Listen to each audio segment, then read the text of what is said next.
Welcome back. Did you know diversity in leadership? If you haven't done so already, please press like. My name is Conway Jr. Um, what's interesting is expertise doesn't always come in the package that we expect it to, particularly when it comes to this policy work, legislative work. We always, or at least it's been my experience, right, that those folks who are considered experts are folks with educations, folks with academic credibility, if you will. Sometimes it's hard for us to see the organizer in a person that is currently bagging groceries. I think it's hard for us to see the political analyst and the waitress.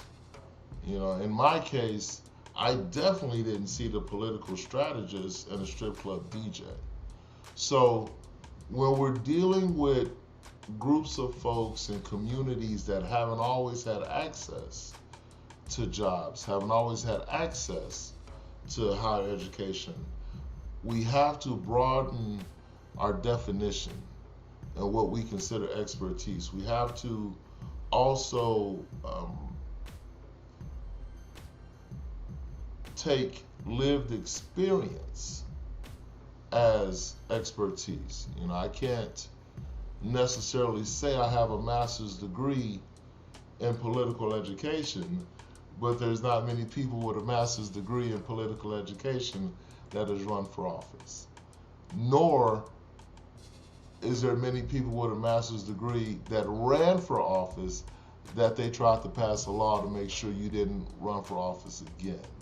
So my expertise is born out of my experience. And I want us to begin, as we're going again into this next season of organizing, as we're thinking about registering people to vote, as we're thinking about asking people to show up to direct actions, as we are getting our trainings together, we want to make sure those trainings are led by people that are going to be most impacted by these policy issues.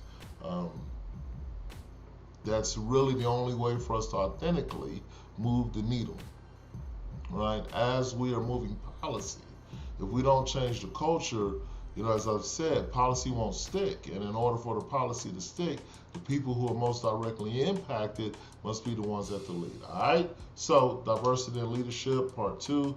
Y'all have a good one.